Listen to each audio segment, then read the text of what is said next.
সমস্ত প্রশংসা সকল গুণগান সে আল্লাহ তাআলার শানে নিবেদিত, যার অপরিসীম করুণা ও সীমাহীন দয়ার বদৌলতে শীতের এই রাত্রে আমরা এই দিনী বৈঠকে এবং দিনী জলসায় উপস্থিত হতে পেরেছি। আলহামদুলিল্লাহ। তার পরপরই দুরুদ ও সালাম বর্ষিত হোক মহানবী হযরত মুহাম্মদ সাল্লাল্লাহু আলাইহি ওয়াসাল্লামের ওপর, যার আদর্শকে বাস্তবায়ন করার লক্ষ্যে আমাদের এই সামান্য প্রচেষ্টা। সকলেই বলি সাল্লাল্লাহু আলাইহি ওয়াসাল্লাম। সম্মানিত উপস্থিতি, মহান আল্লাহ তাআলা আদম আলাইহিস সালামকে সৃষ্টি করার পর থেকে নিয়ে শুরু করে মুহাম্মদ সাল্লাল্লাহু আলাইহি ওয়াসাল্লামের আগমন পর্যন্ত যুগে যুগে অসংখ্য নবী এবং রাসূল প্রেরণ করেছিলেন, এবং সেই সমস্ত নবী এবং রাসূলের প্রেরণের একমাত্র উদ্দেশ্য ছিল মানুষকে মহান আল্লাহ তাআলার দিনের দিকে, দিনের উদ্দেশ্যে বা দিনের দিকে মানুষকে ডেকে নিয়ে আসা। ঠিক অনুরূপভাবে সর্বশেষ এবং সর্বশ্রেষ্ঠ রাসূল হিসেবে যখন মুহাম্মদ সাল্লাল্লাহু আলাইহি ওয়াসাল্লামকে পৃথিবীর বুকে প্রেরণ করা হয়েছিল, তখন আরব উপদ্বীপের যে অঞ্চলে মুহাম্মদ সাল্লাল্লাহু আলাইহি ওয়াসাল্লামকে প্রেরণ করা হয়েছিল, পাঠানো হয়েছিল, সেই আরব উপদ্বীপের অবস্থা ছিল জাহেলিয়াত, মূর্খতা, অজ্ঞতায় পরিপূর্ণ।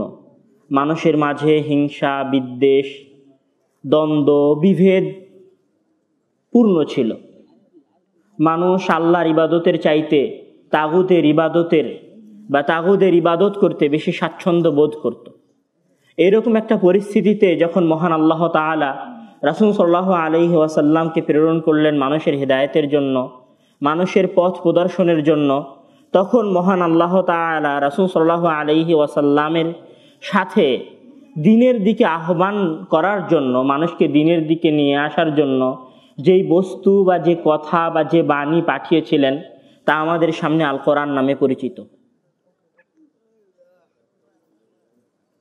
মহান আল্লাহ তাআলা এই গ্রন্থ শুরু করার পূর্বে বলছেন, আলিফ লাম মিম, আউযু বিল্লাহি মিনাশ শাইতানির রাজিম, বিসমিল্লাহির রহমানির রহিম। আলিফ লাম মিম যালিকাল কিতাবু লা রাইবা ফীহি হুদাল লিল মুত্তাকিন। আলিফ লাম মিম যালিকাল কিতাব, এটি এমন একটি গ্রন্থ যেই গ্রন্থে লা রাইবা ফীহি, কোনো সন্দেহ নেই। এই কথাটুকু বলার পরে মহান আল্লাহ তাআলা বলছেন হুদাল লিল মুত্তাকিন, যেটি মুত্তাকিনদের জন্য হেদায়েত স্বরূপ, পথ প্রদর্শক স্বরূপ। মহান আল্লাহ তাআলা অন্যত্র বলছেন, শাহরু রমাদান আল্লাযী উনজিলা ফীহিল কুরআন হুদাল লিন-নাস, আমরা রমজান মাসে পবিত্র কোরআনকে মানুষের হেদায়েতের জন্য, মানুষের পথ প্রদর্শনের জন্য পাঠিয়েছি। কিন্তু সবচেয়ে বড় প্রশ্নের বিষয় হচ্ছে, এই কোরআন নিয়ে বা এই কোরআন সম্পর্কে একজন মুসলিমের কতটুকু ধারণা, এই কোরআন একজন মুসলিম কতটুকু নিজের হৃদয় দিয়ে, নিজের হৃদয়ের গভীর থেকে, বা এই কোরআনের কতটুকু অর্থ একজন মুসলিম বুঝেছে, বা বাংলাদেশের বাংলাভাষী মুসলিমগণ এই কোরআনটাকে কতটুকু অনুভব করতে পেরেছে। ওমর রাদিয়াল্লাহু থেকে নিয়ে শুরু করে আরব উপদ্বীপের অধিকাংশ মানুষই যে ইসলাম গ্রহণ করেছিল, সেই ইসলাম গ্রহণের দ্বীনের পথে টিকে থাকার মূল কারণ কিন্তু আল কোরআন ছিল। মহান আল্লাহ তাআলা রাসূল সাল্লাল্লাহু আলাইহি ওয়াসাল্লামকে বলছেন যে আমি তোমার কাছে যে কিতাব অবতীর্ণ করেছি সেটা মানুষের হেদায়েতের জন্য দিয়েছি। আল কোরআন মানুষের হেদায়েতের জন্য। কিন্তু যেই কোরআন মানুষকে হেদায়েত করেছিল, দ্বীনের পথে নিয়ে এসেছিল, সেই কোরআন সম্পর্কে একজন বাঙালি মুসলিমের, একজন বাংলাভাষী মুসলিমের ধারণা কতটুকু স্পষ্ট। কোরআন নিয়ে কথা বলতে গেলে যে কথাটা আমার কাছে সর্বপ্রথম আসে বলে মনে হয়, সেটি হচ্ছে মহান আল্লাহ তাআলা যখন মুনাফিকদের কথা বলছেন বা কাফেরদের কথা বলছেন, তখন তিনি একটা শব্দ অনেক জায়গায় উচ্চারণ করেন, সেটা হচ্ছে ওয়ালাকিন লা ইয়াশউরুন। ইয়াকিলুন নয়, ওয়ালাকিন লা ইয়াশউরুন, তারা অনুধাবন করতে পারে না। বা তারা কি অনুধাবন করে না, অনুভব করে না? অনুভব করা, উপলব্ধি করা, অনুভূতিতে আঘাত হানা, অর্থাৎ আমার বাণী, আমার কোরআন তাদের কি হৃদয়ে, তাদের অন্তরে কি আঘাত হানে না? তাদের অনুভূতিতে কি করাঘাত করে না?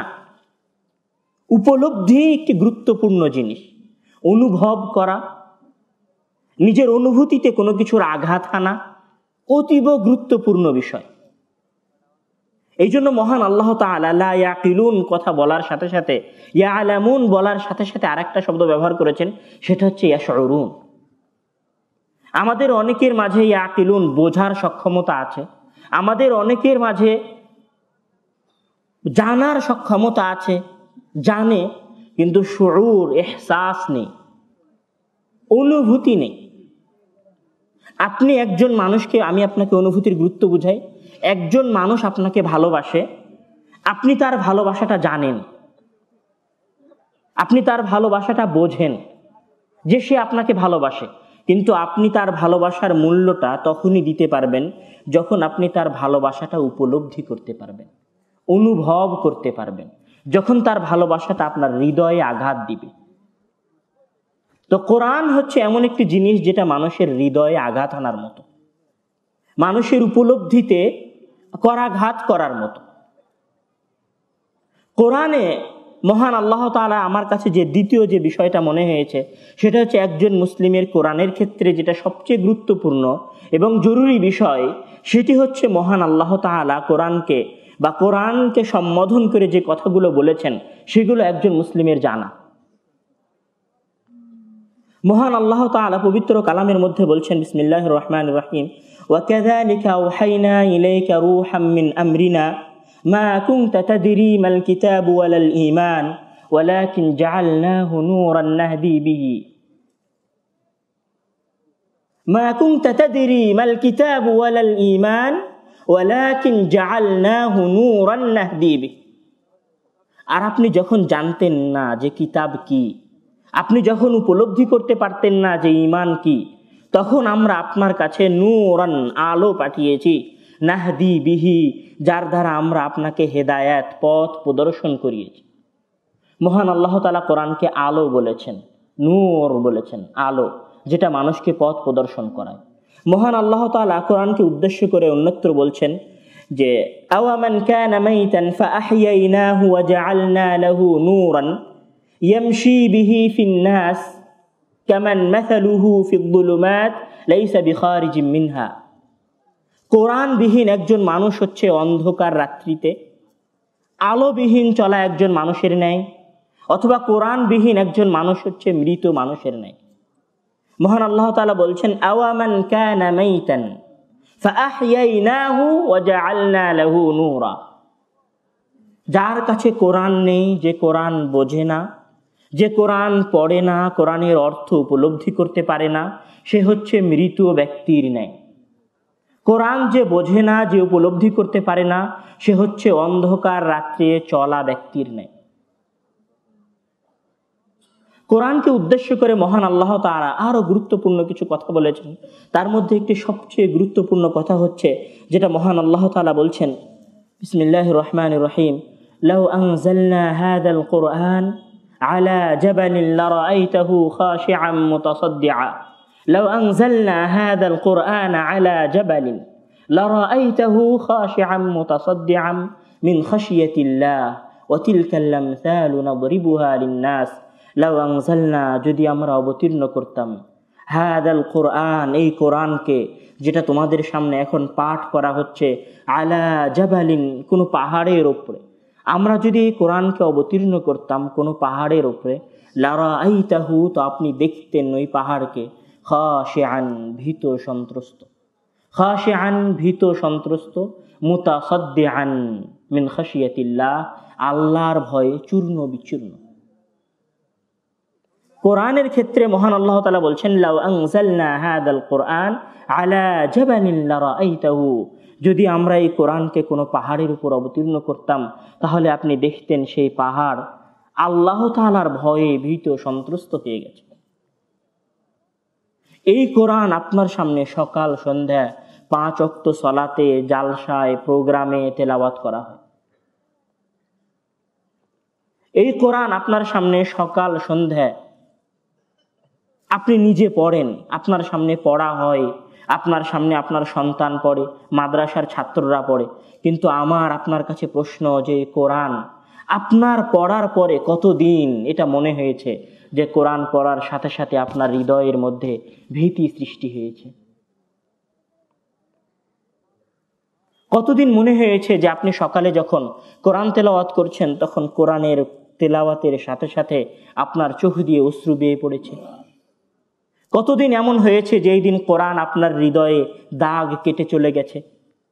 কতদিন এরকম হয়েছে যে এই দিন কোরআন তেলাওয়াত করতে করতে এইরকম একটা পরিস্থিতি সৃষ্টি হয়েছে যে আপনি কোরআনটা বন্ধ করে দিয়ে 2 রাকাত সালাত আদায় করে আল্লাহর দরবারে, আল্লাহর মহত্বের সামনে, আল্লাহর আযমতের সামনে, আল্লাহর জাবারুতিয়াতের সামনে সিজদায় পড়ে গেছেন?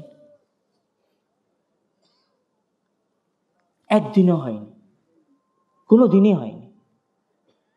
মানে আপনার সমাজের যে হাফেজ আছে, যে ইমাম সাহেব আছে, যারা ইমাম সাহেবের পেছনে সালাত আদায় করছে, তারা কেউ লা ইয়াশউরুন, উপলব্ধি করে না। যে তেলাওয়াত করছে সেও উপলব্ধি করে না, যে ওই ইমামের পিছনে কোরআন শুনছে সেও উপলব্ধি করে না। কোরআন পড়া আছে, কোরআন মুখস্থ আছে, কোরআন জানা আছে, কোরআনের ফাহাম আছে, কিন্তু কোরআনের উপলব্ধি নাই। কোরআন আপনার হৃদয়ে আঘাত হানে না। এই আঘাত না হানার সবচেয়ে যেটা বড় কারণ, সেটা হচ্ছে আপনি এখনো বোঝেননি যে কোরআন কার কথা, কোরআন কার কালাম, কোরআন কি জিনিস। কোরআনের ক্ষেত্রে যেটি সবচেয়ে গুরুত্বপূর্ণ বিষয়, সেটি হচ্ছে কোরআন কালামুল্লাহ, আল্লাহর বাণী। এই আল্লাহর বাণী শব্দটাও অনুভবের প্রয়োজন আছে, উপলব্ধি করার প্রয়োজন আছে। আমি শুধু আল্লাহর বাণী বলে চলে গেলাম, কথাটা এইভাবেই থেকে গেল।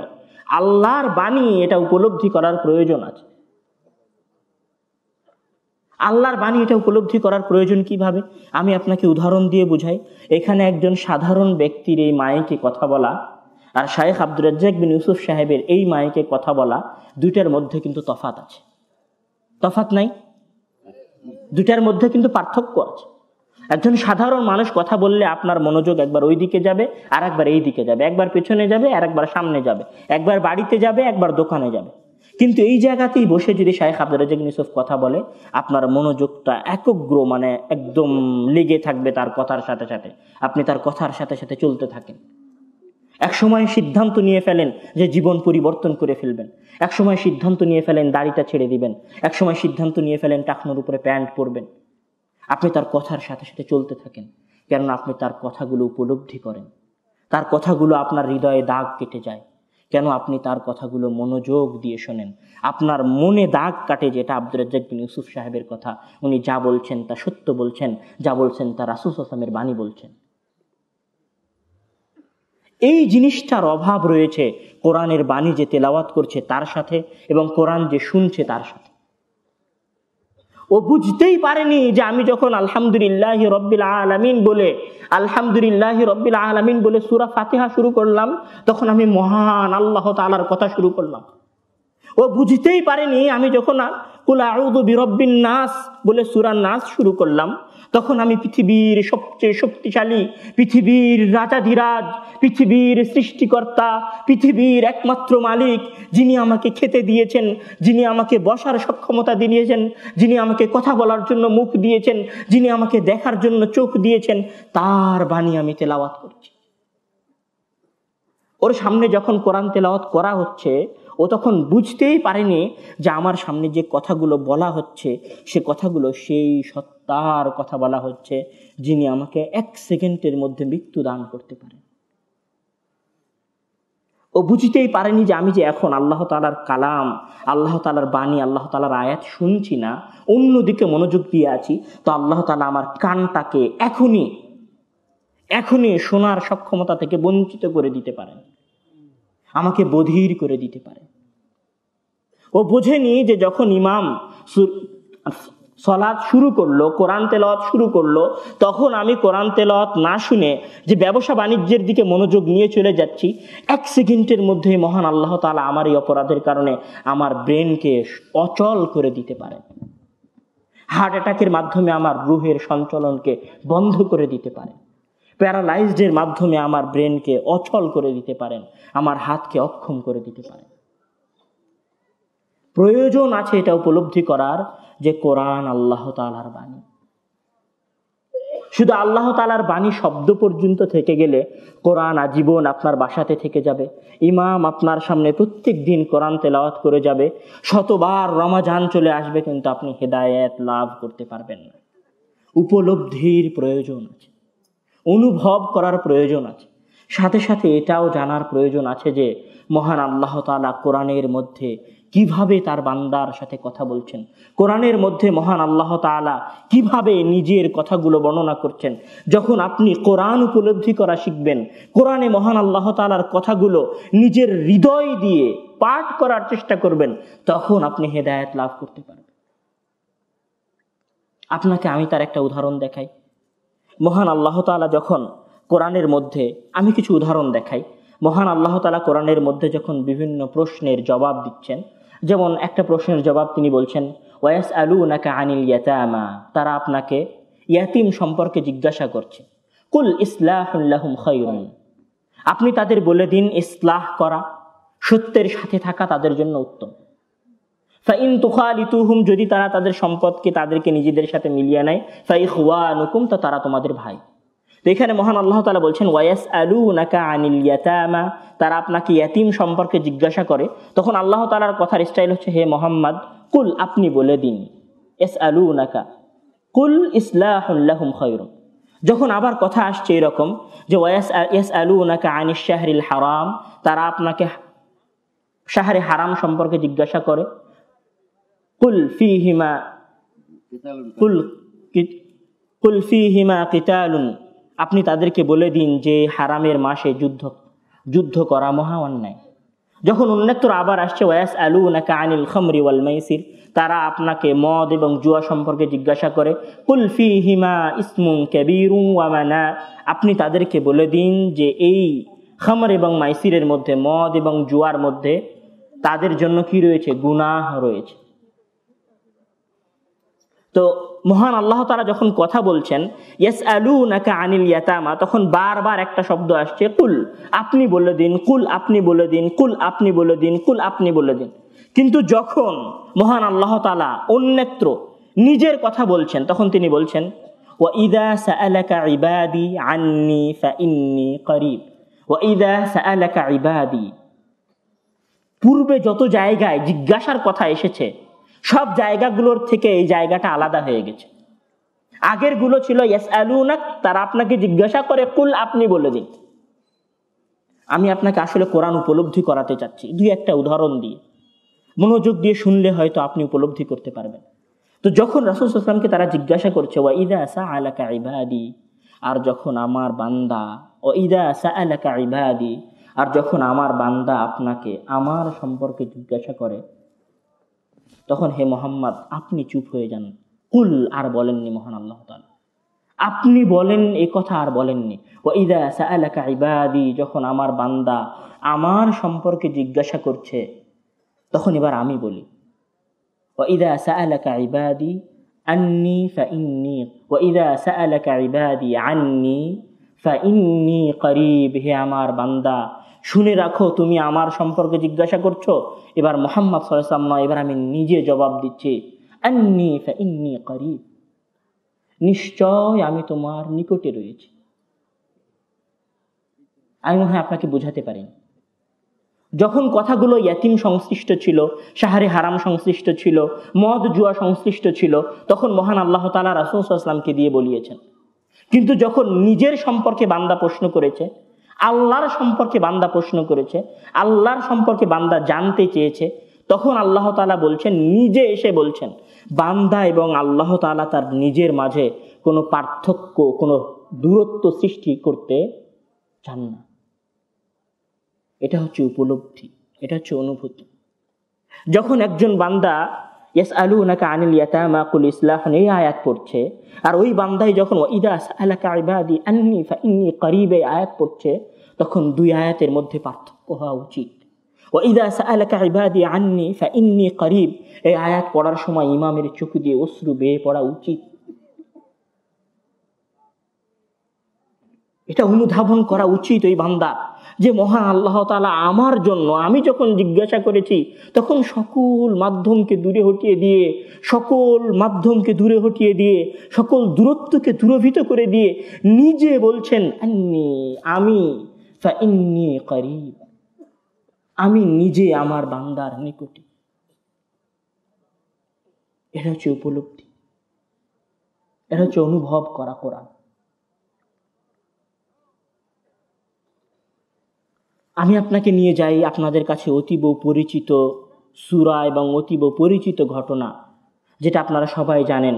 সূরা বাকারার মধ্যে শুরুতেই আছে, শুরুর দিকে, একদম শুরুর দিকে 5 থেকে 5 পৃষ্ঠায়, যেখানে মহান আল্লাহ তাআলা আদম আলাইহিস সালামের সৃষ্টির কথা বলেছেন, যেটা আপনি প্রত্যেক রমাজানে শুনেছেন, না হলে সলাতে ইমামের কাছে শুনেছেন, যেখানে মহান আল্লাহ তাআলা আদম আলাইহিস সালামের সৃষ্টির বর্ণনা দিয়েছে। আমি আপনাকে সেখান থেকে 2-4টা কথা আপনার সামনে পেশ করে যেতে চাই। মহান আল্লাহ তাআলা বলছেন, ওয়াইদ ক্বালা রাব্বুকা লিল মালাইকাতি ইন্নী জাইলুন ফিল আরদি খলিফা ক্বালু আতাজআলু ফিহা মান ইফসিদু ফিহা ওয়া ইয়াসফিকু আদ-দিমাআ ওয়া নাহনু নুসাব্বিহু বিহামদিকা ওয়া নুকদ্দিসু লাক ক্বালা ইন্নী আ'লামু মা লা তা'লামুন। মহান আল্লাহ তাআলা মানুষকে সৃষ্টি করার ইচ্ছা পোষণ করলেন এবং সেটা ফেরেশতাদের সামনে বললেন যে আমি এই পৃথিবীতে আমার খলিফা, আমার প্রতিনিধি প্রেরণ করতে চাই। ফেরেশতাদের সামনে মহান আল্লাহ তাআলা এই কথা বললেন। তখন মহান আল্লাহ তাআলার এই কথার জবাবে ফেরেশতারা কি বলছে? ক্বালু, তারা বলছে, আতাজআলু ফিহা, আপনি কি এই দুনিয়ায় এমন কাউকে পাঠাবেন, মান ইফসিদু ফিহা ওয়া ইয়াসফিকু আদ-দিমাআ ওয়া নাহনু নুসাব্বিহু বিহামদিকা ওয়া নুকদ্দিসু লাক, আপনি কি এই পৃথিবীতে এমন কাউকে পাঠাবেন যারা ফিতনা সৃষ্টি করবে, যারা রক্ত প্রবাহিত করবে? আমরা ফেরেশতারাই তো আপনার তাসবিহ পাঠ করি, আপনার প্রশংসা করি, তাহলে মানুষ কেন পাঠাবেন? আমরা মানুষকে পাঠানোর যে কাজ সেটা তো আমরাই করে দিচ্ছি। তখন মহান আল্লাহ তাআলা ফেরেশতাদের এই কথার জবাবে কি বলছেন? ক্বালা ইন্নী আ'লামু মা লা তা'লামুন, আমি যা জানি তোমরা তা জানো না, আমি যা জানি তোমরা তা জানো না। আমি আপনাকে এটা বুঝাতে চাচ্ছি যে আপনাকে সৃষ্টি করার প্রথম পদক্ষেপে যখন ফেরেশতারা মহান আল্লাহ তাআলার এই সিদ্ধান্তের বিরোধিতা করলো, তখন মহান আল্লাহ তাআলা আপনার মতো নগণ্য মানুষের পক্ষে নিয়ে কি বলছেন? ইন্নী আ'লামু মা লা তা'লামুন, আমি যা জানি তোমরা তা জানো না। বলছেন ওয়া আল্লামা, মহান আল্লাহ তাআলা যখন তাদের কথাকে, ফেরেশতাদের কথাকে ফিরিয়ে দিয়ে মানুষকে সৃষ্টি করে ফেললেন, ফেরেশতাদের কথাকে ফিরিয়ে দিয়ে মানুষকে যখন সৃষ্টি করে ফেললেন, তখন মহান আল্লাহ তাআলা কি করছেন? ওয়া আল্লামা আদামাল আসমাআ কুল্লাহা সুম্মা আরাদাহুম আলাল মালাইকাতি ফাকালা আনবিউনি বিআসমাই হাউলাই ইন কুনতুম সাদিকিন। ফেরেশতাদের কথাকে উপেক্ষা করে আল্লাহ তাআলা তো আপনাকে সৃষ্টি করে ফেলেছেন আপনার ভালোবাসায়, আপনার প্রতি তার আগ্রহে, কিন্তু এখন আপনার শ্রেষ্ঠত্ব তো তামান ফেরেশতাদের সামনে প্রতিষ্ঠা করতে হবে, আপনার শ্রেষ্ঠত্ব ফেরেশতাদের সামনে স্পষ্ট করতে হবে। তখন মহান আল্লাহ তাআলা কি বলছেন, কি করছেন? ওয়া আল্লামা আদামাল আসমাআ কুল্লাহা, তুমি আদম আলাইহিস সালামকে মহান আল্লাহ তাআলা সকল নাম শিক্ষা দিয়ে দিচ্ছেন। সকল বস্তুর, দুনিয়াতে যা কিছু আছে সব কিছুর নাম শিক্ষা দিয়ে দিচ্ছেন। নাম শিক্ষা দিয়ে দেওয়ার পর কি করছেন? সেই বিষয়গুলো, সেই জন্তুগুলো, সেই বস্তুগুলো ফেরেশতাদের সামনে পেশ করছেন। ফেরেশতাদের সামনে পেশ করার পর কি বলছেন? ফাকালা আনবিউনি বিআসমাই হাউলাই ইন কুনতুম সাদিকিন, তোমরা যদি সত্যবাদী হও, তোমরা যদি তোমাদের কথায় সাচ্চা সত্যবাদী হও, তাহলে এই যে বস্তুগুলো আছে, এই বিষয়গুলোর নাম, বিষয়াদির নাম আমার সামনে বলে দাও। মহান আল্লাহ তাআলা ফেরেশতাদের কথাকে উপেক্ষা করে আপনাকে সৃষ্টি করলেন। আপনাকে সৃষ্টি করার পর এবার আপনার শ্রেষ্ঠত্ব প্রমাণ করতে চাইছেন। আপনার শ্রেষ্ঠত্ব প্রমাণ করার জন্য কি করছেন? নিজে আপনাকে সকল কিছুর নাম শিক্ষা দিচ্ছেন। নামগুলো শিক্ষা দেওয়ার পরে সেই নাম, সেই বিষয়গুলো ফেরেশতাদের সামনে পেশ করে ফেরেশতাদেরকে দুর্বল প্রমাণ করে আপনাকে কি করছেন?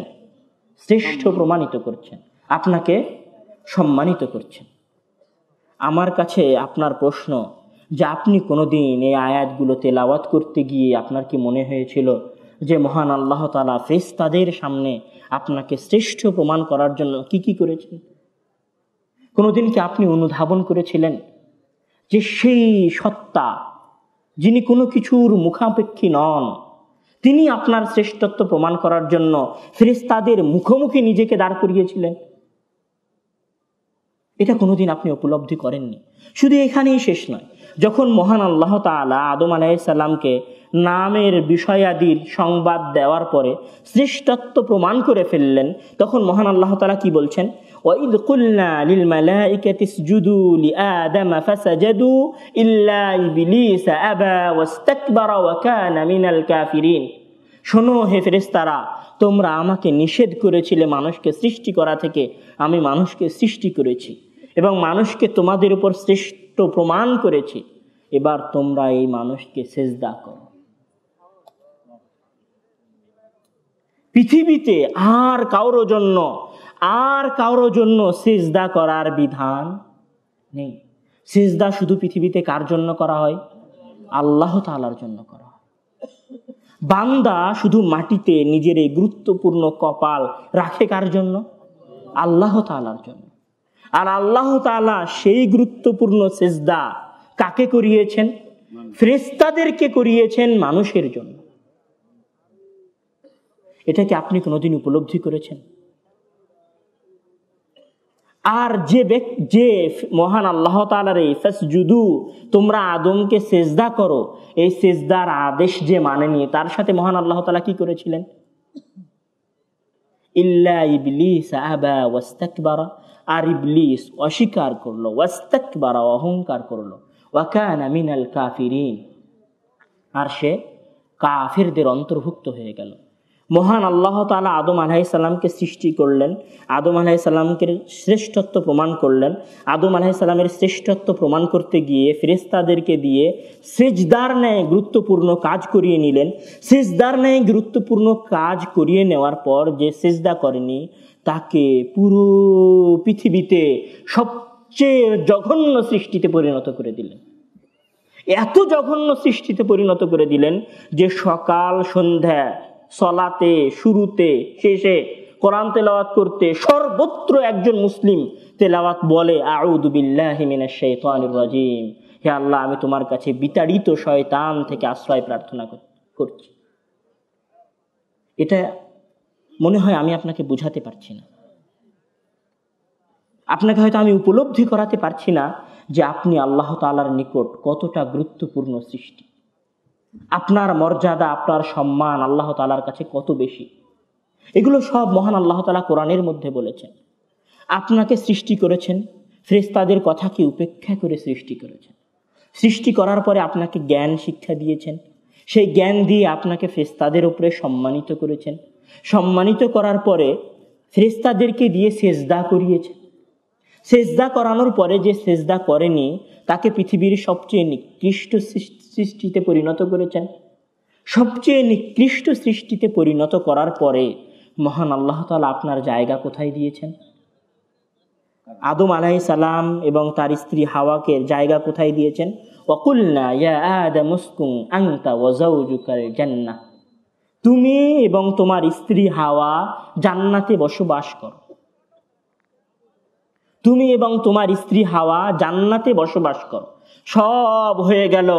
এবার তোমাদের থাকার জন্য, তোমাদের বসবাসের জন্য আরামদায়ক, শান্তিদায়ক স্থান নির্ধারণ করে দিলাম, জান্নাতে বসবাসের জায়গা করে দিলাম। শোনো হে আদম সন্তান, তোমার জন্য আমি এত কিছু করলাম। প্রথমে ফেরেশতাদের কথাকে উপেক্ষা করে তোমাকে সৃষ্টি করলাম। ফেরেশতাদের কথাকে উপেক্ষা করে সৃষ্টি করার পর তোমাকে সম্মানিত করলাম জ্ঞান শিক্ষা দেওয়ার মাধ্যমে। তোমাকে জ্ঞান শিক্ষা দিয়ে সম্মানিত করার পর ফেরেশতাদেরকে সিজদা করার আদেশ দিয়ে তোমাকে তৃতীয়বারের ন্যায় সম্মানিত করলাম।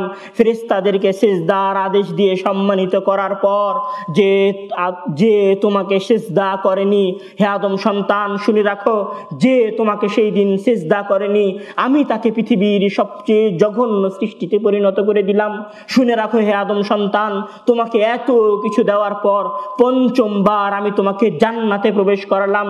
আরাম আয়েশের সাথে তুমি এখানে থাকো, খাও, পান করো, শুধু আমার একটা আদেশ অনুসরণ করো, শুধু আমার একটা আদেশ অনুসরণ করো।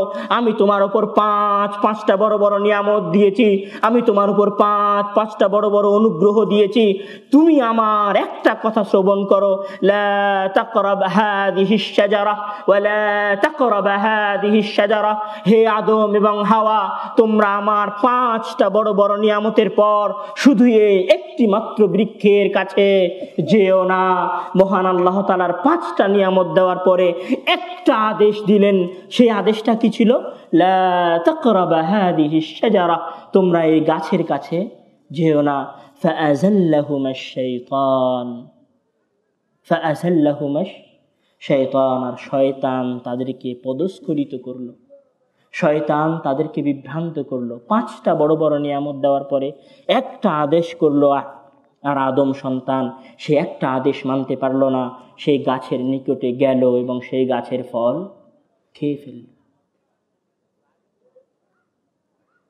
মহান আল্লাহ তাআলার পাঁচটা নিয়ামত দেওয়ার পরে আদম সন্তান একটা আদেশ মানতে পারে না। এতগুলো নিয়ামত দেওয়ার পরে মহান আল্লাহ তাআলার একটা আদেশ আদম সন্তান মানতে পারে না।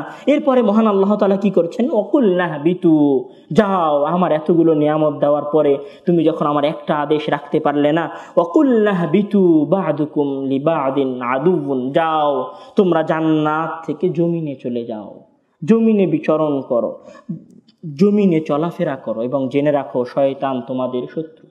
এই কথা বলার পরেও মহান আল্লাহ তাআলার ভালোবাসা, মহান আল্লাহ তাআলার অনুগ্রহ, আপনার সাথে মহান আল্লাহ তাআলার সম্পর্ক শেষ হয়ে যায়নি। আপনাকে যখন মহান আল্লাহ তাআলা, আদম আলাইহিস সালামকে যখন মহান আল্লাহ তাআলা জান্নাত থেকে দুনিয়ায় নামিয়ে দিলেন, যখন মহান আল্লাহ তাআলার সকল অনুগ্রহকে পিছনে ফেলে শয়তানের প্ররোচনায় আদম আলাইহিস সালাম ফল খেয়ে ফেললেন, জান্নাত থেকে দুনিয়ায় বিতাড়িত হয়ে চলে আসলেন, তখনও মহান আল্লাহ তাআলার অনুগ্রহ, করুণা, ভালোবাসা বাকি রয়েছে, অবশিষ্ট রয়েছে। তিনি কি বলছেন? ফাতালাক্কা আদামু মির রাব্বিহি কালিমাতিন ফাতাবা আলাইহি ইন্নাহু হুয়াত তাওয়াবুর রহিম। আদম আলাইহিস সালামকে তার গুনাহের কারণে, তার পাপের কারণে ক্ষমা প্রার্থনা করার, ইস্তেগফার করার সুযোগ মহান আল্লাহ তাআলা দিচ্ছেন। শুধু দিচ্ছেন তা নয়, দোয়া করার জন্য, ইস্তেগফার করার জন্য, ক্ষমা প্রার্থনা করার জন্য যে শব্দগুলো প্রয়োজন সেই শব্দগুলো শিখিয়ে দিচ্ছেন। ফাতালাক্কা আদামু মির রাব্বি কালিমাতিন, শিখিয়ে দিচ্ছেন, ফাতাবা আলাইহি, আর আল্লাহ তাআলা সেই তওবা, সেই ইস্তেগফার কবুল করে নিচ্ছেন। ইন্নাহু হুয়াত তাওয়াবুর রহিম, তিনি পরম করুণাময় এবং তওবা কবুলকারী। ইমাম সাহেব সলাতে শতদিন আপনার সামনে এই আয়াতগুলো তেলাওয়াত করেছে। কোনো দিন কি উপলব্ধি করেছেন যে মহান আল্লাহ তাআলা আপনাকে কতটা ভালোবেসে, কতটা অনুগ্রহের সাথে, কতটা করুণার সাথে, কতটা ভালোবাসার সাথে আপনাকে ফেরেশতাদের কথা উপেক্ষা করে একের পর এক আপনার সম্মান বাড়িয়ে আপনাকে সৃষ্টি করেছেন? শুধু সৃষ্টি করেননি, আপনার গুনাহের কারণে আপনাকে ক্ষমা প্রার্থনা করার বাণী শিক্ষা দিয়েছেন। আমি আপনাকে যেটা বলতে চাচ্ছিলাম, যেটা বোঝাতে চাচ্ছিলাম, সেটা হচ্ছে কোরআন বুঝে পড়েন, কোরআন অনুবাদ সহকারে পড়েন, উপলব্ধি করে পড়েন, অনুভূতি সৃষ্টি করে পড়েন। মহান আল্লাহ তাআলা কোরআন, আল্লাহ তাআলার বাণী, এটা জেনে পড়েন, বুঝে পড়েন। মহান আল্লাহ তাআলা আপনাকে সঠিক পথ দেখাবেন। মহান আল্লাহ তাআলার সাথে আপনার সম্পর্ক বৃদ্ধি পাবে। মহান আল্লাহ তাআলার সাথে আপনার আত্মিক সম্পর্ক, রুহের সম্পর্ক বৃদ্ধি পাবে। দ্বীনের প্রতি টিকে থাকা আপনার জন্য সহজ হবে। মহান আল্লাহ তাআলা আপনাকে কোরআন বোঝার, বুঝে পাঠ করার তৌফিক দান করুন এবং সেই কোরআনের উপর আমল করার তৌফিক দান করুন। আমিন। ওয়া আখির দাওয়ানা আলহামদুলিল্লাহি রাব্বিল আলামিন। আসসালামু আলাইকুম ওয়া রাহমাতুল্লাহি ওয়া বারাকাতুহু।